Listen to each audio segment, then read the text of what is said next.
All right, everybody, welcome back to Cache Chat. I'm with Geocaching with Hakliva, right here to my that way, and I'm also with Geocaching with Ken down below. So everybody, say hello. Hello. Hello, everyone. Thank you guys for joining my show. So, Not a problem. all right, how do I start this off? Usually, as I ask you guys how you got into caching, and then how you got into YouTube and how you got into blogging, since you do blogging type stuff. So whoever wants to start, go ahead and start off. Ladies first. Damn it. All right. Well, I found out about caching. My friends were over and we were having a game night, and the boyfriend sat down and emptied a giant pocket full of shiny things, and it was all a bunch of trackables and geocoins, and he put them down on the table, and I went, "Shiny, what's that?" And so, of course, he explained it in the most roundabout way possible. And we went out and he showed us a ginormous pail up in a tree, and it had to be lifted up in order to grab it. And so I was like, this is amazing, because I've walked through this forest many times and I've never seen that pail hanging there.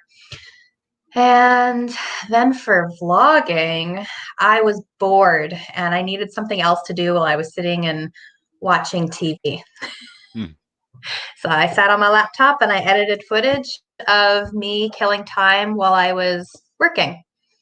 So yeah, I think it's a fairly simple story. Okay, Ken, hear it. My turn. First, actually, if I trace back to the first time I've heard about geocaching, actually, one of your guests last week mentioned this, and I'm having a brain fart. I can't remember his name, but he mentioned "Where's Willie? Where's George?" And I used to do that money tracking thing too. And I remember in their forums, like the people that ran the money tracking thing, they frowned on the bills being placed in caches because that's not natural transaction with the money. So that's like going back to like 2004, 2005. And I never bothered with it until I was taking the boys to school, and one of the neighborhood dads, he was into it and kept hearing about his stories. And on a family outing at Lower Fort Garry, which is just outside of the city, it's an old fur trading fort. I was in one of the structures with the boys and thought, oh, someone left their lunch behind. It's a little lunch container. I don't know what possessed me to go check out somebody's half-eaten lunch, but it turned out to be a geocache. It's like, oh, hey, I know what this is. So then I took a picture of it and got a hold of the neighborhood dad and was like, hey, what do I do now? So he guided me through, got an account set up, and geocaching ever since. And that's 2013, I think it was. As for vlogging, wanted to do something creative. Didn't know quite what to do. Kind of looked in vlogging, but saw how much work there needs to be done with the editing and the cameras and whatnot. But yeah, so and I like to write, so that's I kind of started writing. I I went over 1,000 days of caching every day, so it's like I have some stories to tell. And you could give out your blog name if you want to. I'll put it at the end. Okay. Well, it's Geocaching with GeoCacher Ken. And it can also be found on Geocaching Guild. It's a Facebook page that myself and Angie Westfall, or Geocaching Janji, we look after that. And thank you for your service, because it's wonderful that you do type of stuff for geocaching out there. So, and it's surprising how many bloggers are out there. So when we started that project, and more kept turning up, and it's like we're actually behind in getting everyone's we go one blog every day, and just for myself and Angie's blogs are about 2 months behind. Wow. So whatever I put out, like this whole thing is going to be a blog. Probably won't show up on the guild until, let's see, what is it, May, July. So. So what's the story with the cows, since you wanted me to use that picture? Story with the cows. That was about 4 years ago. I had gone out to Dauphin, which is about a 3-hour drive northwest of Winnipeg. Thought a local cacher out there, Jabberwockies, was hosting an event where we walked through the trails and actually doing his Earth cache before it was published. And on the way back, I was doing one of the trails, and of course, you got to go through a ditch. There's the cache in the bush. There's cows grazing in the field. Not think much of it. One of the cows heard a huff and whatever. It's like, okay, whatever. Next, out of my peripheral, I can see all these cows raising their heads. It's like, next, and now they're all starting to walk towards me. Like, first of all, I'm like, oh, okay, chain link or barbed wire fence. Okay, I'm safe. So, and yeah, they all came right up to the fence, and it's like, okay, this is really weird. So I managed to get a picture of it, and that's just kind of went with that picture. It's funny because Cows are awesome. don't you have it as one of your logos actually a cow? Yeah, that's my logo. So do you have any crazy stories yourself? Crazy stories. Yeah. What kind of crazy stories do you want? It's whatever you want to share. Well, one of my favorite stories is a two-parter of when I went to go get I don't know, it's an older cache. It's called the Cliffs, and it's way back in the Whiteshell, and you have to bushwhack off of a trail. And I had gone with my sister-in-law and my niece and her cousin, and then just some random kid from the lake out there. And they were all concerned about going out into the wilderness with me because I'm crazy. But then also some hikers had gotten lost on the trail because it's not really well marked. And so we got as close as we could to basically the beeline of where ground zero would have been. And we went off and we went over some rock faces because that'd be the Canadian Shield there, I guess. And we went down and ended up in what I like to call the squishy forest, because it's a forest, but there's like a really good layer of moss underneath. So you walk and you're squishing into the moss. And we got to within a couple hundred meters. So multiply that by 3 for feet of the cache. And you could kind of see like the opening of where the trees would open. And I hear, ah! And my sister-in-law had fallen, and she had stepped on a log that was underneath and in the moss and slipped off.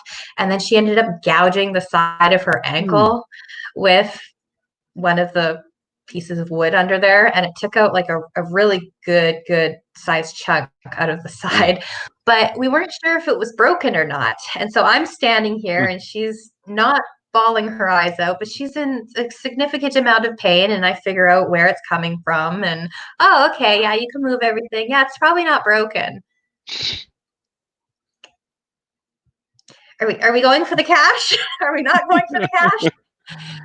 And although she was absolutely fine staying there, we had the 3 teenagers, and we figured that they're old enough and mature enough to have a vote. So unfortunately, her and I voted that I go on, and the kids all voted no, turn back. So we ended up turning back.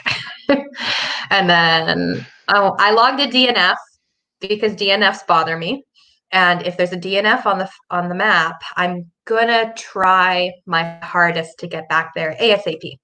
And so I want to say not even a year later, I think that was in the summer, and I want to say it was on Remembrance Day that I went back with 2 cachers, and we ended up actually going and taking the extremely long way around, and we ended up finding it, but it was pretty awesome. There's a video for that. The second part. Also, I've probably seen it. I've seen the way I look at videos usually is I start with the first cacher that's on there's so many vloggers out there now. There's like probably over 20 of us. And I'll start at the top 20, of the list. 20, where are you? There's a heck of a lot more than that. I'm just guessing.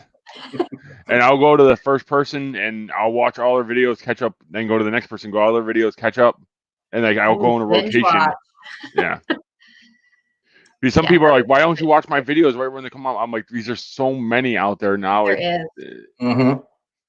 So I've looked at my subscription list, and I just kind of go, okay, close. I can't. Like, I feel really bad. Like, I want to support everybody, and because I can't do that, I like shut down, and it's like, no, I can't. So I'll watch the odd one, and it's completely random as to who I click on. And yeah. well, it's the same for me, and I vlog. I thought it'd be easy doing it, but then you slip up for 1 week and not watch anybody for a week, and you have like probably 20, 30 videos now that you have to watch. Yeah. Well, and I made the good mistake, but bad mistake of going to the Geocaching Network, and I subscribed to everybody there at the time. And so that's a lot of people, and that is a lot of content. And I mean, some people are putting out stuff multiple times a week. And then, I mean, I cut back to monthly, like I can't keep up. And so it's a lot of content. It's And I crazy haven't because even delved into the blog. So when I first started there, I think there was only maybe 8 to 10 people, if that. yeah, you can count on your hands. Yeah, and then it just grew significantly, and it's crazy the amount of content people are putting out because it's getting better and better and better. It's not like just going, oh, there's a tree, there's a cache, let's go to the next one. Oh, there's a tree, people are coming up with their crazy ways of producing their videos. It's insane. So yeah. Well, and then some of them are like pros, like they're actual computer people or they're actual film people. And it's like, holy crap, this is amazing. Like, I feel bad putting my stuff out sometimes. And it's like, oh, well, this is what I got. Enjoy. with me, I do everything on my phone. I recently got a new camera, but I'm gonna try it out. But most of everything I do is on my phone. I have a phone editor, and it works significantly well. So it makes me actually put out videos faster than. It's too small. Like, I It need works like for me. massive in order to make it work for me. So Ken, Mhm. you have any other crazy stories to share with us? Oh, well, when you go out caching, there's always a story. Like, and that's some people think they don't have stories, but everyone does. Like, how did you get into geocaching? What was your first geocache that you found? Like, and as for crazy stories, well, going back to the cow story, like the reason why I was checking for a fence, because I think it was just a couple weeks prior to that. I was just south of the city, at a junction of two highways. So I parked at a way station. It's like, hey, cache should be over there somewhere. So I start walking. It's kind of tallish grass. So get to a post. Nope. Says, well, another 12 feet that way. So, got the GPS in my face. I'm looking, hear this loud honk. I look up, there's this goose, standing up all like this. I'm like, that don't look good. And I think that's where ground zero is. So I'm kind of moved off to the side a little bit, kind of looking at the situation. It's like, well, where's the rest of the geese? Well, that's when I heard another honk off to my left. And I look, well, yeah, here comes her mate. Head just above the tall grass, beak wide open. Like, yeah, I ain't hanging around. So now I started making beeline back to my car. Well, now this goose is in the air, flying towards me. Like, okay, nope, not good. Eventually, it landed, chased me for a little bit more, then took off. And like, that's it. I've disliked geese ever since, and still not sure why they get referred to as Canada goose. The Canadians are usually friendly. We apologize. Geese, they're a-holes. They're nasty. They're not Canadian.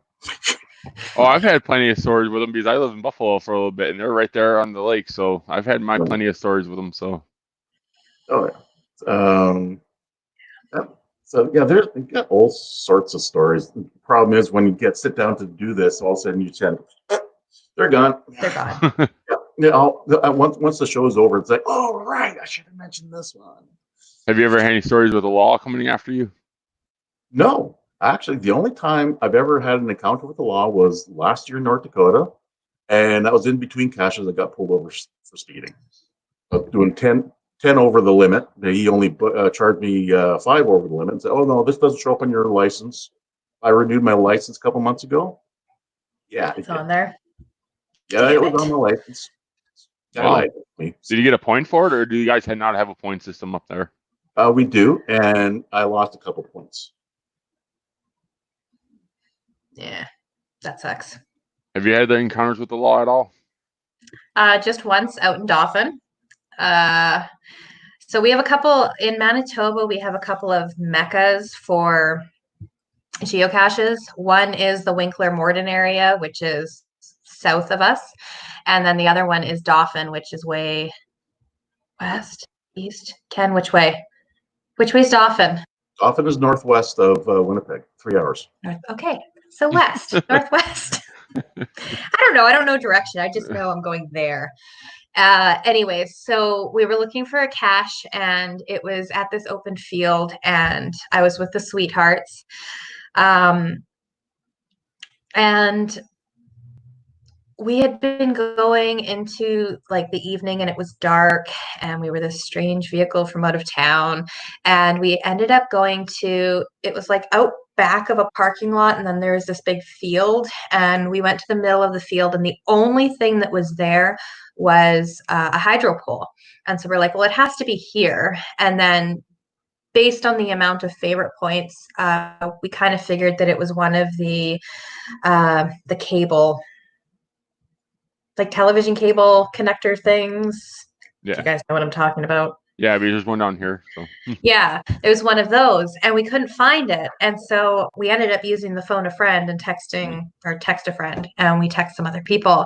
And the one guy got back to us. He's like, yeah, no, that's what you're looking for. I'm like, okay. So I started expanding the search, and a lawnmower ended up getting it. And it was still intact enough that I was able to put it back together, but we had just gotten back to the vehicle, and then another vehicle pulls up beside us, and it was cops, and they were wondering what the heck we were up to. And so we just explained, yeah, we're geocaching, because if you're in Dauphin and you're geocaching, their community is so amazing. Like, they get really into it and really support the geocaching community, basically. And yeah, so we just said, no, we're geocaching. So if you had a complaint from this area, this area, this area, or this area, that was all us. And then we're going to be going to these areas. So if you get any phone calls about this vehicle in this area, that's us. So he's like, yeah, okay, yeah, great. Have a good night. So it was nothing negative, just suspicious people in a suspicious vehicle with a flashlight. Thomas said he wanted to meet you if he was up there. It happens. It's canceled. Till next All year. right. Now I know, like, everybody has their favorite cache. I don't usually ask that term anymore because people say they have too many. But do either of you have like a memorable cache that like meant something to you that other caches didn't? Be favorite and memorable a little bit different. I don't know if you know there's a difference, but is there any like a memorable cache that you had that you've stopped at that jars any memories loose? I mean, my memorable cache is just the one with the squishy forest. That one, it's the lookout at it was just amazing, and the adventure getting to it, and yeah, like you had to cross a beaver dam like in order to get to it. Now, is that very rarely found, or is it found pretty decently? It's not found very often. Do you have anything for you, Ken, or anything like that? I think they're all different. They're all unique. Some have more memories than others. Like I'm thinking, like I think it's one of the good memories I have is about almost 3 years ago or so. Can't remember exactly when. Just met up. Just started dating a current girlfriend. And we decided, either one of us had been to Hakliva Provincial Park, which is about 2 hours north of Winnipeg. So we went and day trip, went up there, found a few geocaches, checked out the dock. There's a viewing platform up there. You can look out into the lake, had lunch up there, checked out the campground. So it was like a nice day of doing like a bunch of things, just having a nice day. So and then eventually we came home and See, that's one of the days I like. Like, it doesn't necessarily have to be a favorite cache, but something like that is what I like. Just having a story just to go along with the day. Yeah. So that one was hidden in 2007, and it's been found 27 times. Wow. So no, it's not everybody's cup of tea. Is your dog trackable or no? Actually, that's my girlfriend's dog, and no, it's not. Mine is actually. Why not? Well, my boy's dog, that's the one that appears at the bottom of my blog all the time, is actually at their mom's boyfriend's farm right now. So it's so this little guy is going to have to be a stand-in. A bit of a difference from a husky mix to whatever this little guy is, a Yorkie Poodle. Yeah, we have a boxer, but she's right here, but you guys can't see her. But she's you can barely see her. I see her. I saw a snaz. Yeah.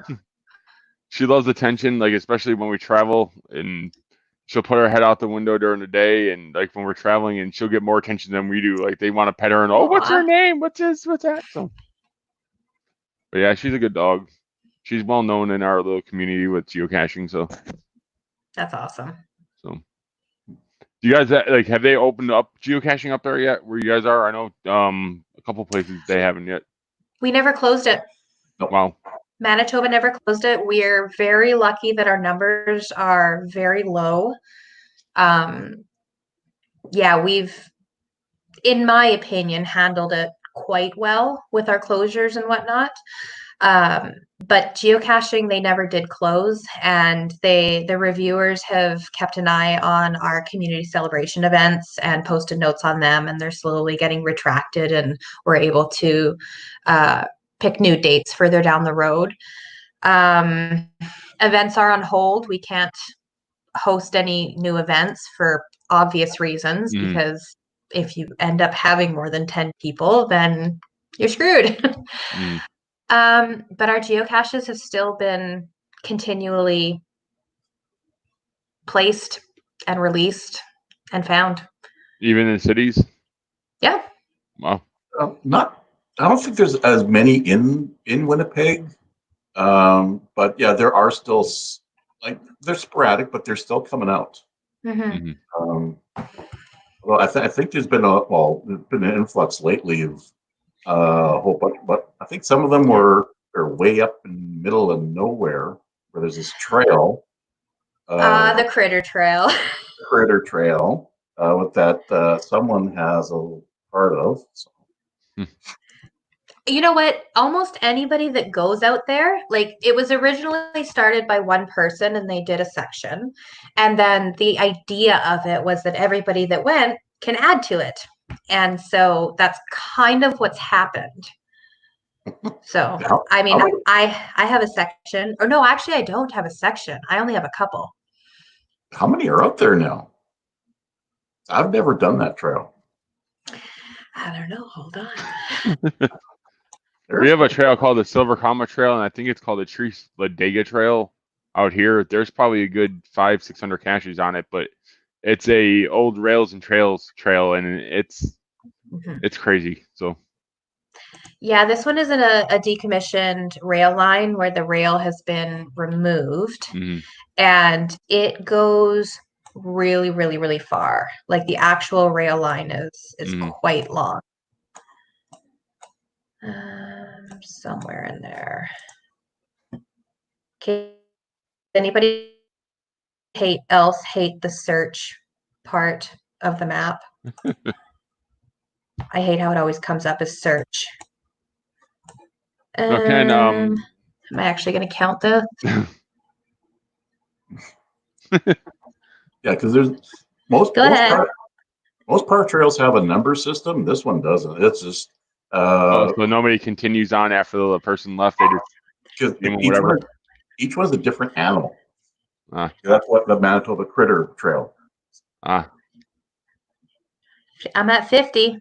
So if that's 50, that's probably another 50, and that's probably another 20, and then there's room down here, way down here, for more. So there's over 100, and it can Is it a walking trail? definitely be ATVs. There's some sections of it that you can drive. My one friend has a very narrow SUV, and it literally just fits through the barriers. So if you're a really good driver and you can get through with an inch to spare, you can get up this one section, but you're not supposed to. But it's for like snowmobiles. I think it is part of the Snowman Trail, which is our Snowmobile Manitoba Trail. It connects everywhere in That sounds Manitoba. like enough for a side-by-side. That'd be nice. Yeah, I'm pretty sure you can fit a side-by-side. Yeah. It's a decent trail. It's mostly packed. It is a little rough if you're going to ride your bike on it, but it's not as bad as my trail. The one out by Steep Rock? Yes, it's the one that I got a bruised tailbone from? Maybe. Yes. Again, a decommissioned rail bed, but it is less used. At my trail is less used, so the rocks are still the regular rocks that they would put on it. Yeah, they're big. It's bumpy. Mm-hmm. But you can drive down my trail. There aren't barricades. There's only one good dip. Now everybody wants to go to Seattle. Everybody wants to go to where the first cache was placed. Is there any places that you've wanted to go, like you're on your bucket list for geocaching that you haven't gone? Either of you? Anywhere and everywhere. It doesn't matter where. Doesn't matter where. Doesn't matter. It could be Mingo. It could be original stash. It could be that like go to Germany and because they've got some really awesome caches out there. It's like doesn't matter. Cache is a cache, and sometimes it's not the container; it's where it takes you. Do you have any specific location, or just pretty much running off of what he said? Ditto. I have my passport now. I can technically get out of Canada, and I can't get out of Canada. Well, that's why the border's closed. Yeah. Well, and technically we're not supposed to leave Manitoba. Technically. How far are you guys from Alaska up there? Like if you had to drive up there. From Alaska? Yeah. Oh, good Lord. 4,000 kilometers? 3? Well, Edmonton is about a 14-hour drive. And that's even, I would probably double that. So it's. Where in Alaska are we going?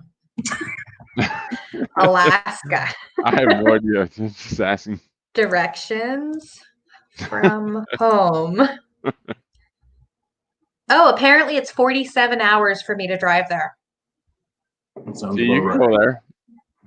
But that's like really far in. If I just want to go there, maybe I just want to go here. Can I just add destination? Okay. That's like get rid of you.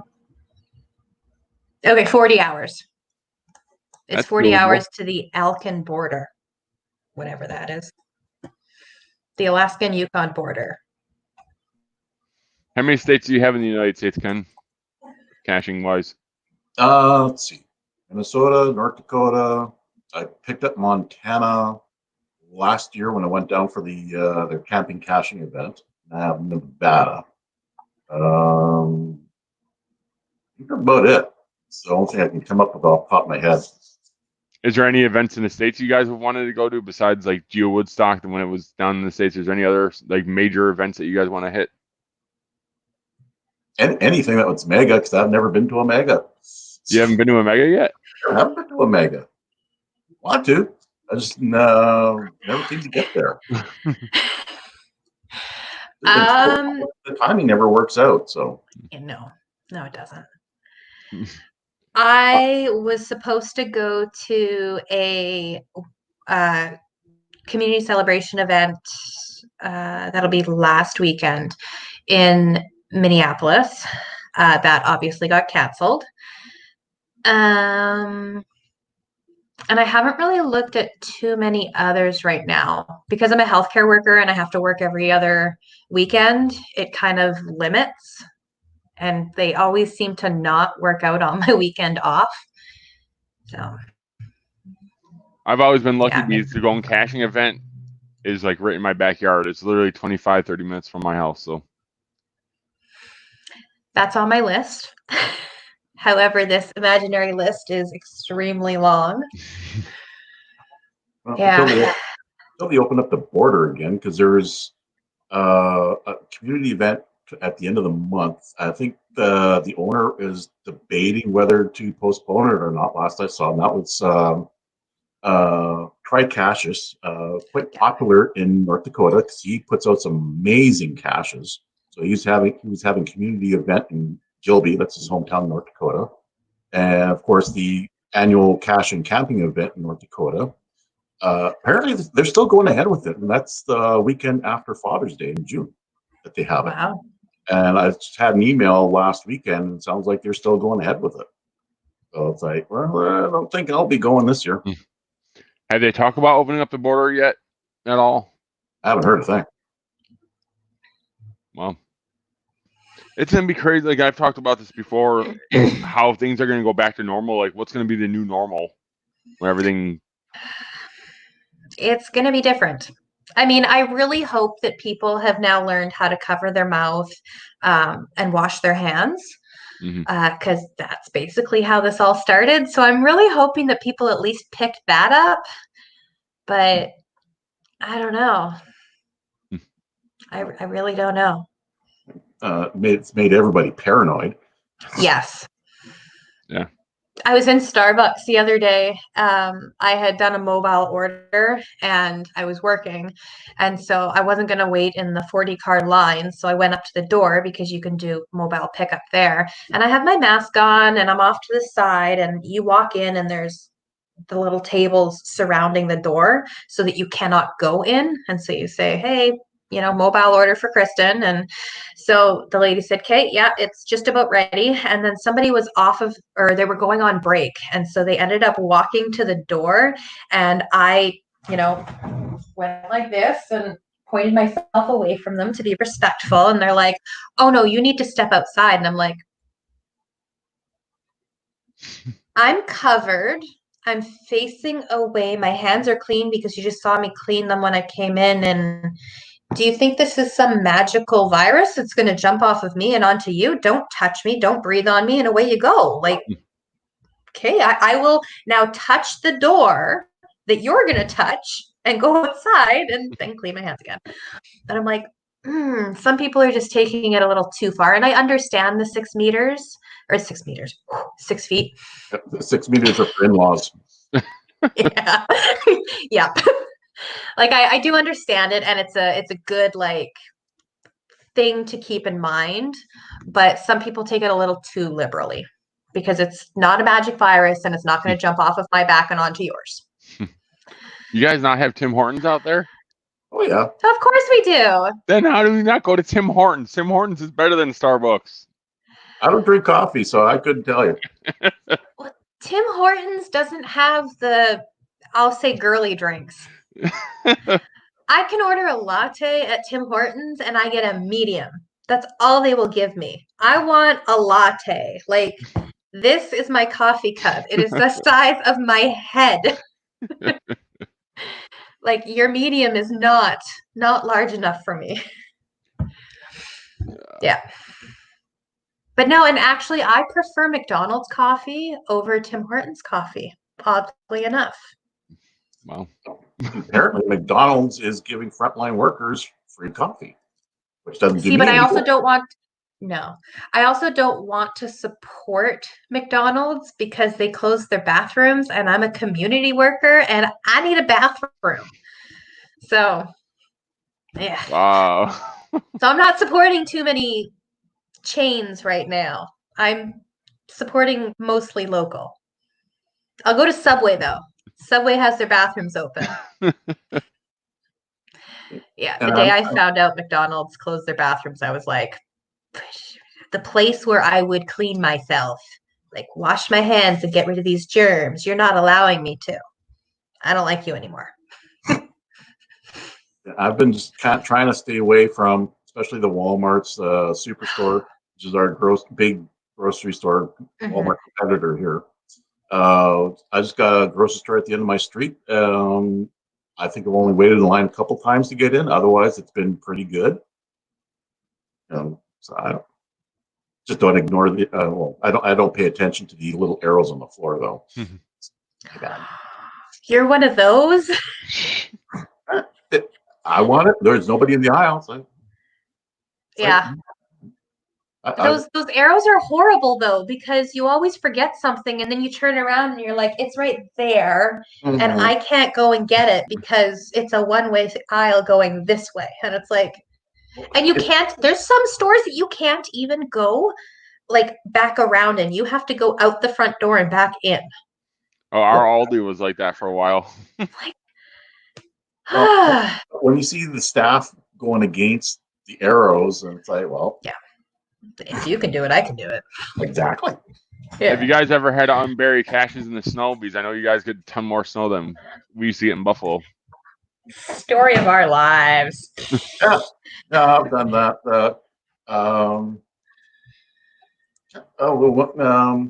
When this whole thing started, this whole COVID-19 thing there, and I actually did a few caches coming back into the city, and I did a whole vlog, and so I had a canister of Lysol wipes, took a picture of it beside the cache, and one of the very first ones, which is part of a little power trail just outside the city, that sucker was buried in ice. I could see it. I couldn't get it out.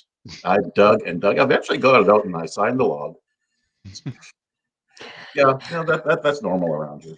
Yeah. One of my letterbox trails, or one of the caches on my letterbox trail, it's pretty funny because somebody couldn't find it, and it's a very easy find.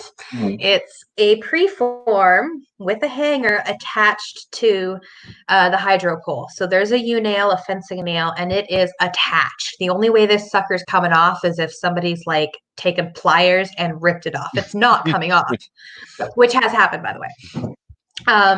But yeah, and they were saying that they couldn't find it, and I'm like, how can you not find this? I don't understand. That particular one, there's two big poles with the lines going above, and I mean, if it's not at A, it'll be at B. And they had dug down to the dirt on the one, and so it obviously wasn't at that one. And then they went on the other one, and they couldn't find it. And so I went out and I put my big, huge coveralls on and looked, and my arm almost couldn't reach the cache. There was that much snow drifted at that one. Like my face was against the snow and I was digging to get down to find it. And I finally did find it, but I couldn't get 2 arms down there because there was that much snow.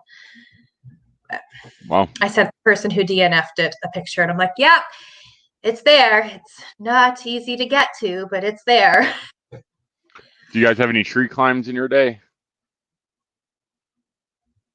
She hides them. I have a couple of tree climbs.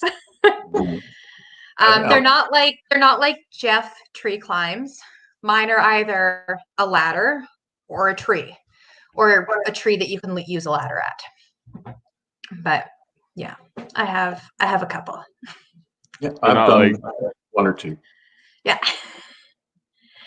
Well, the one that you're supposed to, you kind of have to use a ladder at. I've had a couple of people climb that tree, and I'm like, that's not a tree you climb. There's nothing to climb. I think I know which one you're talking about too. Yeah. Yeah. Is it in the woods far, or is it not that far into the woods where people just? There is no woods at this one. It's off of. It's off. If it's the one you're talking about, the one off. It's a service road off of 59 by Buns Creek. That one. And it's mine. Yeah, it's yours, or maybe it's Sweethearts. One of the two. That one. That's the Sweethearts. Oh. The one where it's like the perfect walking up ladder tree. There's this tree and it's got the most beautiful arms on it ever. And you literally you walk up to it and it's like a staircase in branches. Like seriously, going around the tree, it's like a staircase. And I'm like, this is amazing. But no, that's a Sweethearts cache. Oh, okay. How high is it in the tree? I haven't tried it. So Oh, you haven't tried it? I've been by there because there's Munsey's there because I do Munsey as well, and so I just happened to be there. But otherwise, no, I haven't attempted that one. If it's a lonely tree, pretty much, but it's like a larger tree. It's a larger tree. It's a larger tree. Yeah, no, I think I know which one you're talking about. And no, that's beautiful. Yeah, just south of Kilcona You Park. got it. Oh, that one. Oh, that one. Yeah. That's mine. I thought you were talking about the one that there was one north of the city, and it's a beautiful tree. Okay. Like I said, staircase. Oh, it might be a puzzle cache. I don't know. Might be a puzzle. Well, they do put out a lot of puzzles. God, they do. They put out more. And my brain is not working with them. And they challenged me to find all of their caches. So I literally sat down and I fried my brain. Like I had them on text and I'm trying to work out these puzzles and it wasn't working. And so I'm texting them and they're like, well, do you need a hint? I'm like, yes, I need a hint. I can't, like, I'm stuck. And so I explained exactly what I've done and what I've tried. And they're like, yeah, you just need to do this. I'm like, okay. So I do that. And they're like, yeah, that's the answer. I'm like, that's not an answer. No, that's what you need. What? And like, I still didn't get it. The answer was in front of me and I still didn't get it. Yeah. Do you guys have crazy puzzle people out there? The Sweethearts. Yeah. I have a couple, but I'll walk you right through them. Not a problem. And actually, the Sweethearts will too. Same here. I've got most of mine are fairly easy. Sometimes if I sit on it long enough, the brain starts, oh, I can do this, and then it eventually gets really twisted. So I think the one that I have, and actually I patterned it off of another cacher here in Loida. They had one that was downtown. Well, I can't think. It's archived now. Stairs of Starathon Gall. I can't remember. Trying to think of the name. It's archived, but yeah, my puzzle cache was sort of patterned after that. So I get people asking, like, I'm stuck here. Oh, well, I'll give them hints. And so, like, I want you to find it. It's just solving it. It's a little twisted. So, yeah. I had a puzzle. It was called In Plain Sight. And basically, it was just random letters. And then the very last letter in each line, if you just looked at every last letter, it said it's at the posted chords. Like, what I did is I had all the lines staggered, so it didn't look, you couldn't tell what it would said. But then in the letters, I threw people off because I put a set of chords in that. Like I put 3. These ours start with 3 4, so I put 3 4, and I went with another number. So people thought that was what the cache was. So they'd go to that location and like, I'm not finding the cache. I'm not finding the cache, and they'd say they'd give me the chords. I'm like, no, that's not it. I just put a red herring in it, so they'd see that and they'd go to that, and there was nothing there. And then I just you gotta look at it, and then if you said it's at the posted chords, it just spelled out that at the end. So, but then a lot of people, like, they use their phones. They don't use computers anymore. So even when you look on your phone, it's not going to show. Like, it's a little bit harder to look at puzzles unless you look in the browser mode. Yeah. But a lot of people don't do that anymore. They use what is that? I forgot what the one is. Cachly. Or one of the other apps, and it's hard to figure out puzzles on that. So Geo, I think there is too, and there's a whole bunch of, and I use CGO. That's why CGO. I use CGO all the time. Yeah. I'm hoping. I just use the main app. That's it. You use the which one? The main app from GeoCache. Yeah, the official. Yeah. Now, did either of you use a driving GPS at the beginning or no? Nope. No. We found our first 500 caches with a driving GPS. Oh my. And it would get us within this vicinity, like where the cache was, like especially in the woods. but it only got within like maybe 40 feet, 50 feet. So the ground zero was a little bit bigger than. Yeah, made the job harder. Yeah. See, the only time I've ever used a driving GPS is my parents gave me theirs when I went out to Ontario last summer. And so I had it up and I figured, well, if I could just put the coordinates in of where I need to go, like the campground that I'm going to stay at and stuff like that, then it would give me the actual roads. And then I won't have to worry about data and being in service in order to get my route. And I found out that I couldn't put the coordinates into it, so it was completely useless. So yeah, I've officially given up on a driving GPS.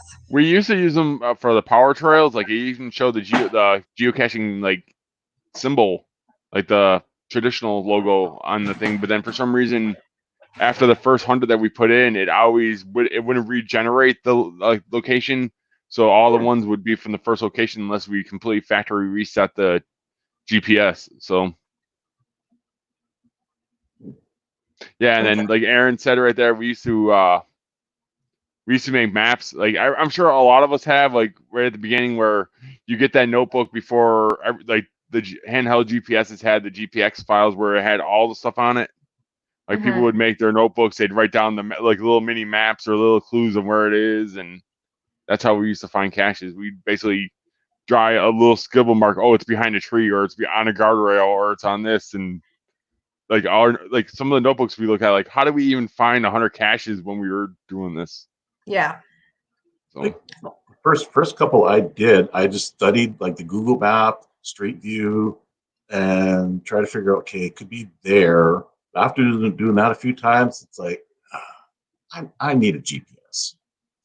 It didn't take long for me to break down and buy a GPS, which I don't really use that anymore. I've become so reliant on the phone. And yeah, sometimes you don't get cell service all over the world. See, that's a downfall with me because I'm filming with my phone, so we're relying on just her GPS to get us around on her phone, on Aaron's phone, because I'm filming with mine, and my battery drains really quick using my phone because I'm filming so much on it, and it's hard. Like a lot of times when we do find them, she's in the background going like this, it's over there, and so it is what it is. So. Yeah, Travis says in the chat, back in 2005, I used to write cache notes in notebooks like that.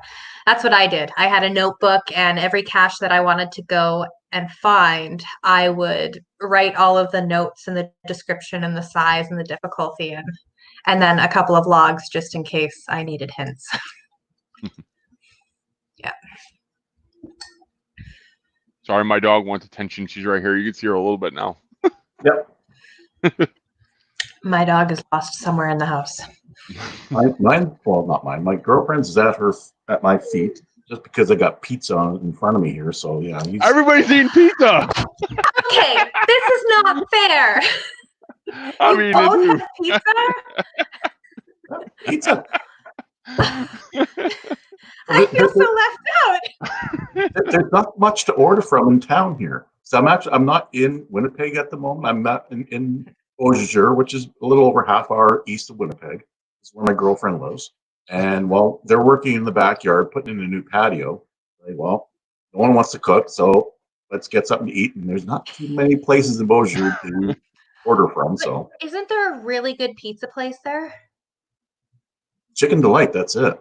Oh, really? I thought that there was a good like ma and pop pizza place. I must be thinking of another town. Because if you think Copper Pot, that closed. Oh. Yeah, it's closed. When did it close? Last year, I think, at least. Oh, okay. So how far are you guys from each other then? Well, it depends. Normally I live in the city, but I move around. Like it's become sort of a comical joke. Like ever since I split up with my separated, every year I've moved, and yeah, 5 years, 5 moves. So yeah, where she might remember me living, I'm not there no more. No, I remembered that you wanted out, so I figured you had moved. Yeah, that was last year, and Could be on the move again this year. Who knows? 6 for 6. I made a joke to my boys. I have 2 boys, both teenagers. Last year, I joked with them at Christmas time. It's like, yeah, 5th Christmas, 5th different place. Shall we go 6 for 6? They're doing either of them cache or no? Well, when I first heard about geocaching, I asked them, like, "You guys want to do this?" They're like, they have been with me, and it's really not like they have accounts. They each have their own accounts, but it was me that was logging them, and I haven't logged any of them since like about 4 years now. And I was like, it's too much work. Yeah. Because I'm logging for myself and for them. I'm trying to remember what were they when they were with me, and they weren't premium members, so there's some I was finding they couldn't log it, and no, they don't care. No. They seem typical kid like. Yeah, well, yeah, they're more into games, video games, online games. That's their forte. This is a video game that takes you outside into nature. That's one actually one of my famous sayings. Actually, is I say give a kid a GPS. It's a game controller to the world. Yeah. This isn't a first-person shooter game, though. Yeah, I guess. No. Do they play Ingress or anything like that? Because I know Ingress people, that was a big fad for a while. Because you're actually defending, like you're playing battle in the middle of like geocaching, but I can't keep up with what they're doing. I know they were doing Call of Duty. They're doing some other games, and it's hard for me to keep up with them. It's getting crazier and crazier. Have you guys ever run into muggles that had asked you guys what you're doing? Any funny stories like that? Everybody just thinks I'm doing Pokemon. Well, do you have any? I'm either doing Pokemon, which I do, Munzie, which I do, or geocaching. So it depends on what I'm doing. Yeah, I get people give me weird looks. It's crazy when you see people playing Pokemon that have like 4 or 5 phones, like they have like my friend Kevin. You're one of those. No, I'm not one of those. No. Ken went like this. I'm like, oh, he's one of those. Yeah. And my friend Kevin's like, yeah, there's a guy that has like 10 phones that is playing Pokemon. I remember single one of them. Like, you're getting that much pleasure out of 10 phones, getting the same Pokemon for each phone, and I'm like, ugh. See, I think I'm weird because I wander around and I vlog with my old phone and then I geocache with my new phone. And I think I'm weird because I have 2 phones in my hands and I'm using both. But yeah, Pokemon would be both down here, right? So my old phone is more for gaming, so I don't plug up my good phone.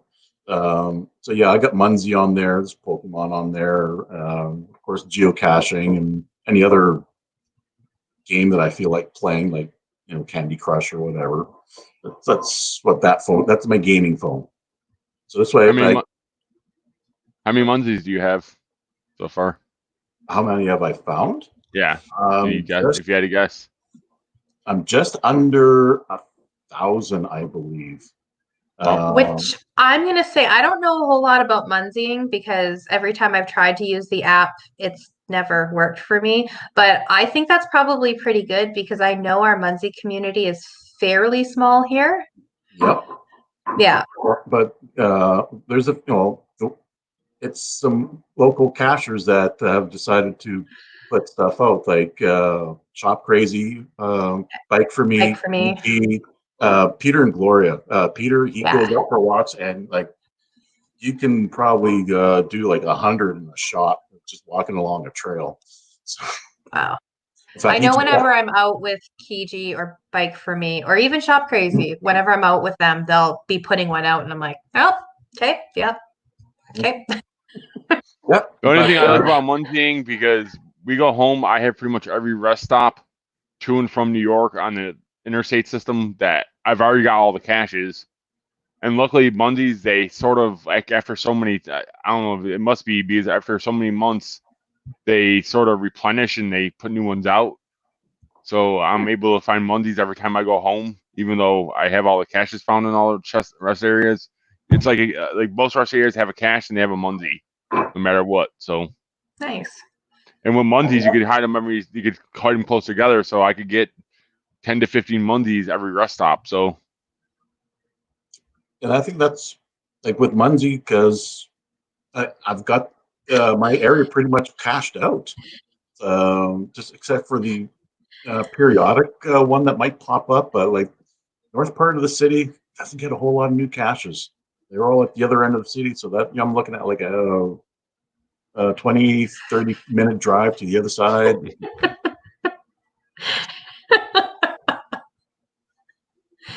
she was getting some love in the chat room.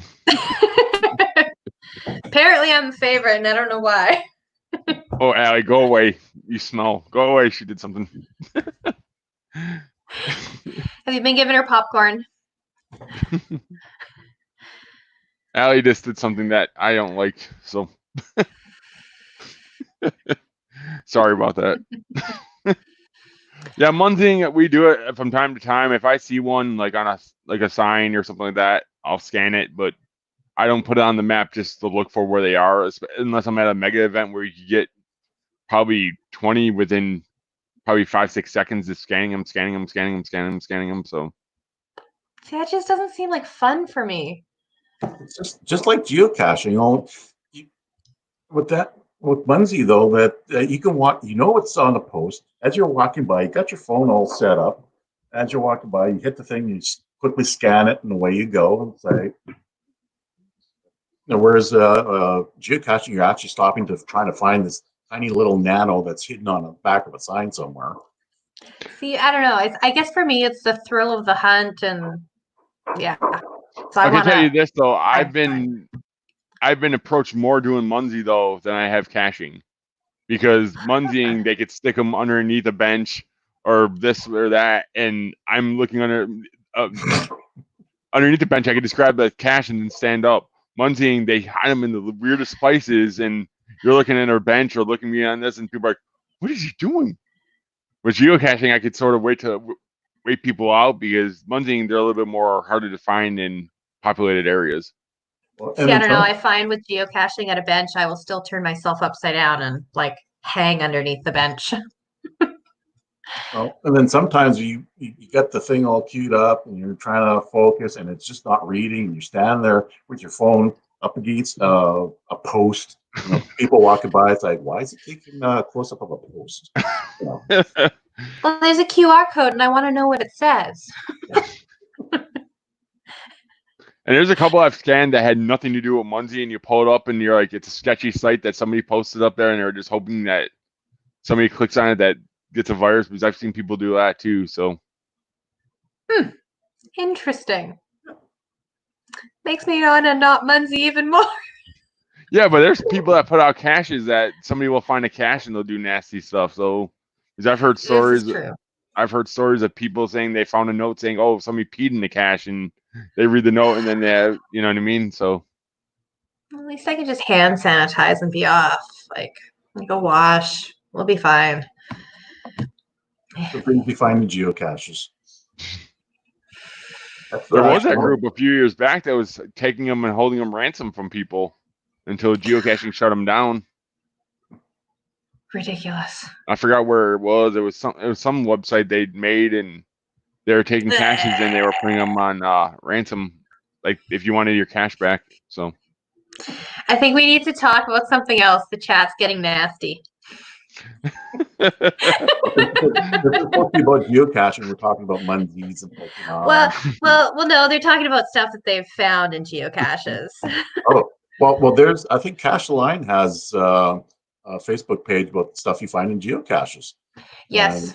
I'm not that well. I think the most oddest thing I found, which when I posted this, and people were actually correcting me, because my son had a cache, and I checked on it one day, and there was a small little tampon inside. I'm like, why? But someone says, "Oh no, it'll keep the inside dry because it'll suck up the moisture." Paramedics use them for nosebleeds. I'm like, oh, okay. It's a first aid item. Right. It is, but it's not something that you expect to find in a cache when you open it up. Nope. Have you found any weird things? I mean, I've found cigarettes, I've found needles, I found condom. I found a full regular ready to use condom. But there was holes in the package. I guess somebody thought it needed some air, so I'm sure whoever may have actually taken it wanting it would have gotten some not so great use out of it. I mean, I find candy and stuff like that, and yeah. We found a few things. I found some few things just going to caches as well. So I've ran into a few dead animals that smelled from being in the rotten air for a while. I went to a cache that was missing by the time I went for it, but the person before me couldn't find it either. But they did find I think it was a sawed-off shotgun, and it's in my area, which is not really that bad of an area at all. But having a sawed-off shotgun was a little out of place in my area.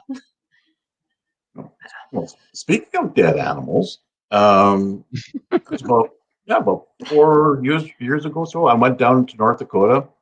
There was one cache in a cemetery. Cemetery is in the middle of nowhere. So I park. Oh, it's in the opposite corner. There's some trees there. Okay, great. I make my way over there. I see a great big white container. It's like, oh, it's a large. I could be dropping trackables off in this thing. So then make my way around, trying to, instead of barging through the trees, getting all scratched up, there's got to be an easy way of getting there. What? As I make my way around, I see there's no lid on it. There's something fuzzy sticking out of this thing. Looks like a blanket. Like, what is this? Finally, I make my way around to where I can actually see the cache. I see something fuzzy inside. I'm looking around, like, it has the markings of a cat. Yeah, I think that is a cat, and it's dead.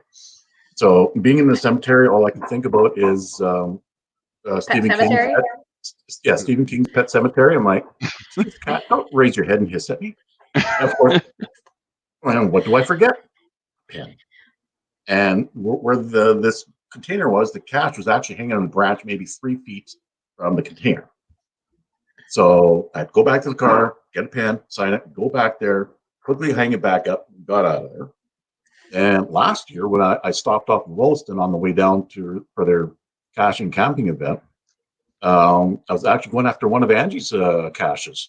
There's this train that's on display, fenced off. I pull up, and I'm walking towards the fence. I see something fuzzy down on the ground, and looking. I'm like, oh, it's a cat with a mouse in its mouth. They're both dead. So I'm messaging Angie. I'm like, Angie, what's with North Dakota and the dead cats? So, fortunately, the cat was on the other side of the train. Did the rat have poison or something like that, and it just killed both of them, or I don't know. You would still think that it might take a little bit for the poison to get into the system, because that was my first thought too. Oh, it was bizarre. Do you guys have any issues with black bear or coyotes at all out there, or no? Not a major issue. We had some issues with, I think it was coyotes out near the bioreserve and in Transcona there, along the walking trails. On the east side of the city. Yeah, in the east side. There was some issues along the walking paths there that there was coyotes and they were trying to go after dogs. Bears, there was coyotes coming into the city along the river. So I remember walking the dog at Christmas time, and you can hear them howling. I mean, they're always around, but they're not usually in the city. They're usually along the skirts. Yeah. But I mean, once the river's frozen, they can travel a bit, no problem. I think a lot of them do. They follow the river into the city, and like I've seen, like going to Colonial Park, which is in the north section of the city. I've seen raccoons. There's raccoons in there all the time. I've seen foxes running through there. I've heard the coyotes because it borders the river. So yeah, you can hear them just howling away. So. What's crazy is I've lived in Georgia 14 years now, and I've seen dead raccoon after dead raccoon after dead raccoon. I have yet to see one alive. and I've seen them alive in New York. I just yet have Mm. seen one alive at night. I know you're not supposed to see them during the day, but yeah, I've yet to see one alive on the side of the road anywhere. So My brother had one, and it tried to crawl in between his house and his drain pipe, and I guess it got stuck, and it got stuck in the I'm trying to get through position. And it was petrified. Like, it was complete rigor mortis right there. And he called me to bring my BB gun over and take care of it. And I'm like, it doesn't need to be shot. No, we'll just grab a garbage bag and it's gone. My niece was pretty young then. It was pretty funny. She's like, Auntie, I want to see. I'm like, oh, here you go. And she's, oh, no, that's not cool. do you see a lot of moose up there or no? And no. No, you don't see them? No.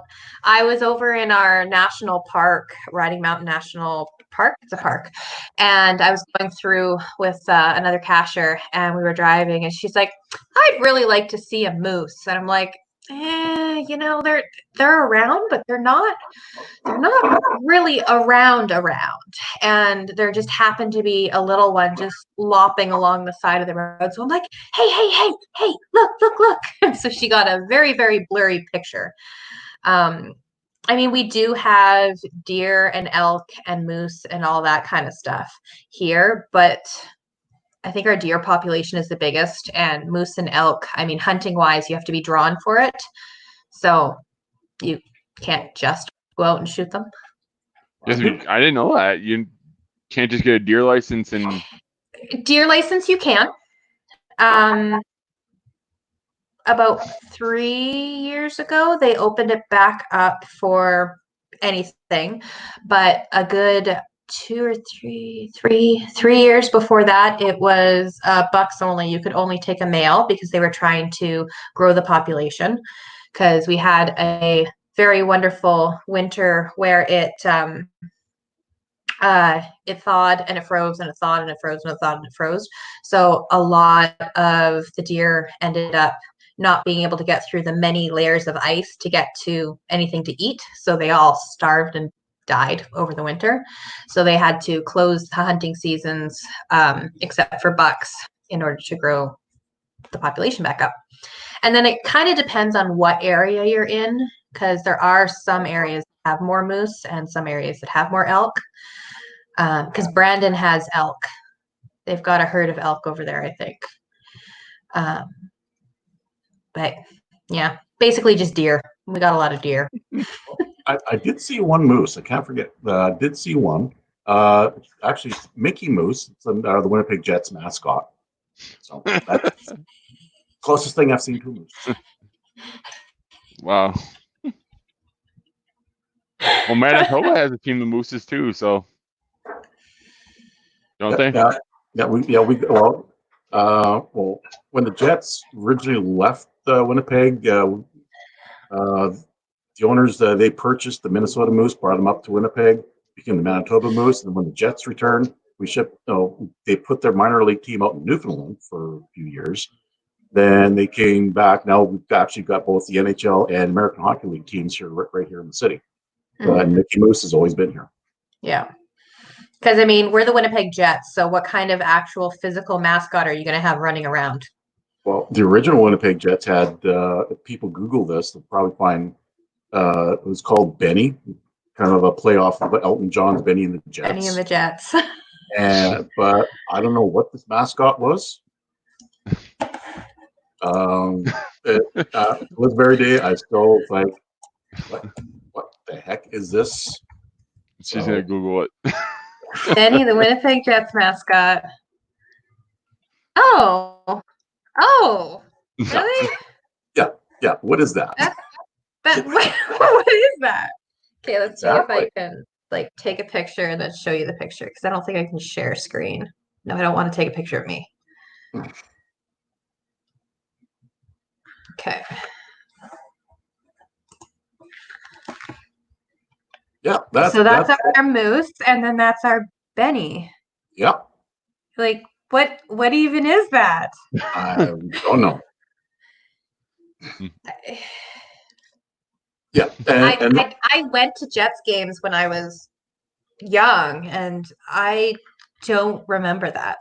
I do. Well, actually, originally it didn't have the white hair. Then the next season Okay. they came out and said, "Well, Benny went to Europe and came back, and they brought him out with his white hair on." It's like, Okay. See, the only thing that I remember going through all of the teams, I just always remember Dancing Gabe. What's I'm like what the is only one. it? I'm the only one in the city that probably it's like, oh. You don't like Dancing Gabe? So there's this guy, and he's been dancing at the sporting events games for ever. And so they ended up giving him season tickets. Yeah, Is, yeah, to all the sports. Yeah. He's got lifetime season tickets. Looks like the mouse from Ratatouille. It could be. They probably based the movie off of that. Really? The mouse? What does the mouse from Ratatouille look like? No, that's not the mouse from Ratatouille. No. I don't see it. Sorry, Tom. Is there anything you guys would like to share before we sign off for the night? Check out our vlogs and blogs. And I will link both of their blog and their vlog in the description below when the video posts, so you guys could find them at either location. So. Oh, I cried yesterday. So if anybody follows me on Facebook or Instagram, small screen issues. Oh, okay. Yes, it is small screen. If anybody follows me on Facebook or Instagram, I cried literal tears yesterday because last summer when I went out to Ontario, I lost all of my footage from basically when I left home to when I started to come back home. I lost all of that. It turns out it was on a jump drive. I thought I deleted it off my SD card permanently, and I literally went through the hoops to try and get somebody or I had somebody try and recover all the footage from it. And he got some stuff, but really not that much. And then later I found that it was on a jump drive. I found that yesterday. So we're gonna have a throwback this August. We're gonna have a throwback to last August, I think.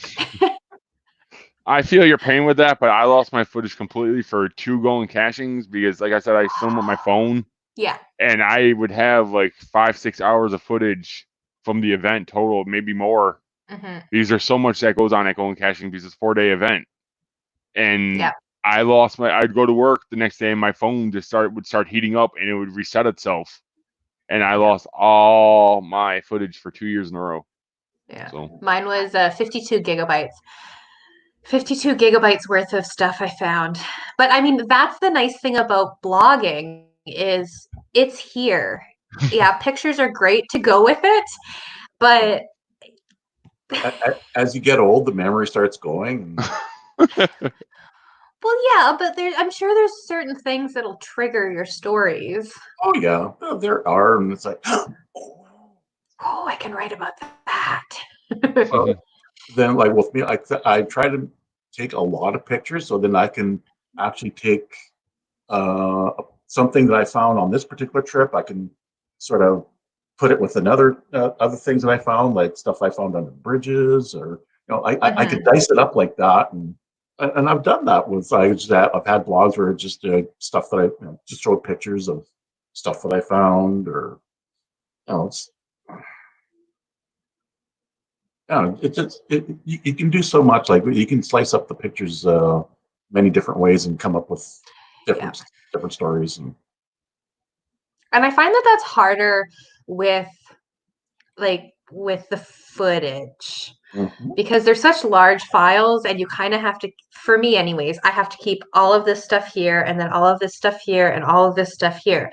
So although I know that I could probably use this clip from here and this clip from here and this clip from here, you think I can find them when I want to throw them together?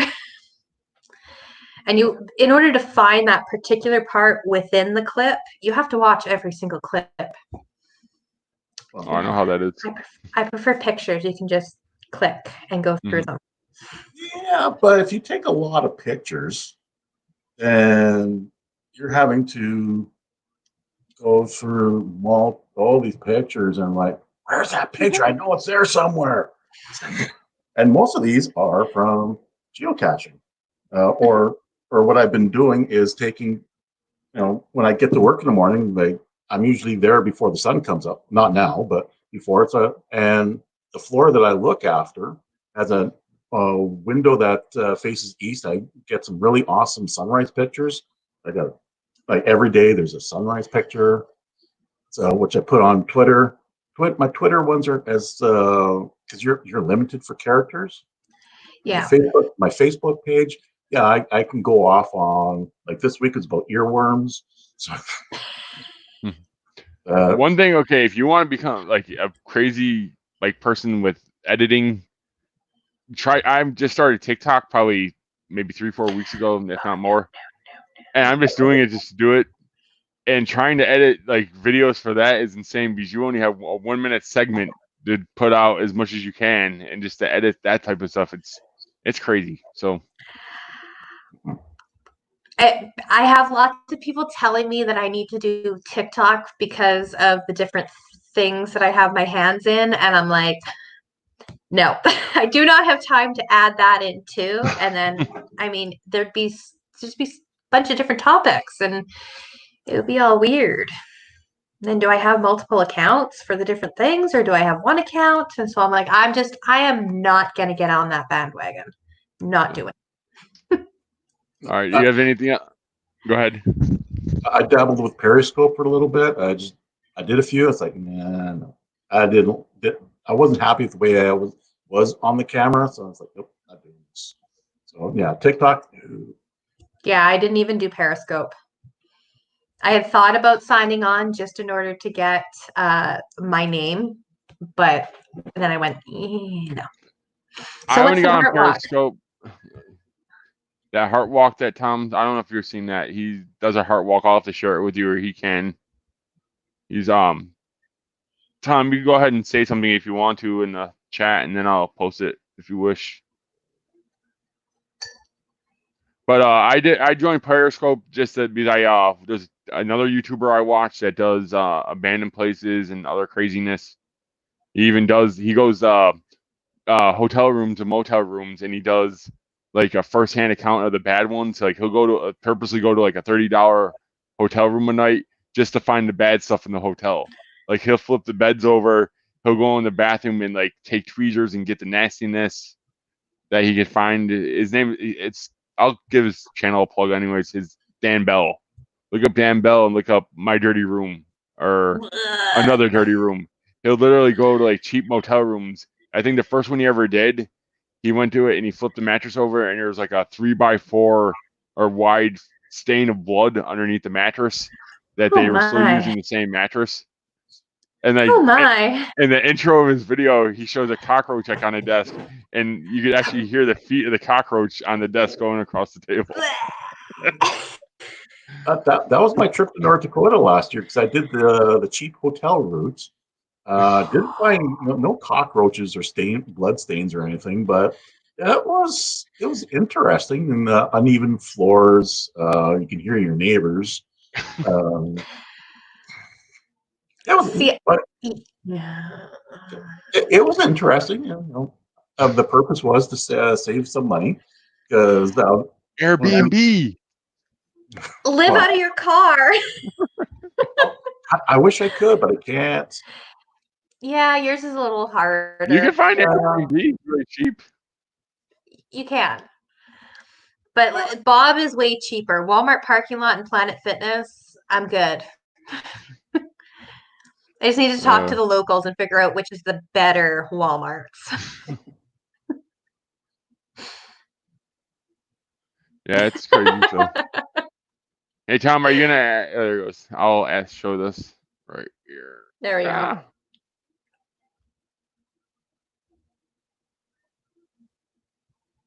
Okay. Yeah. And we're nauseating Adam with our disgusting talk. And I'm eating. I want to thank you guys both for joining my show. I hope you guys had a lot of fun during it. Of And I course. will share both of their pages and their blog in the description below when the video posts. So if you guys would, please check out their page and check out their blog. They both do wonderful work. So Thank Monthly. I only do it monthly. well, you have a lot of content they can catch up on too. So Yeah. Yeah, a few years. And I'm still going out weekly, Sunday mornings, sometime between 9 or 10, depending what time I get up. And I hit publish. And so I want to thank you both again. So I want to see you guys all next week. So see you guys out there. yeah. Thank you.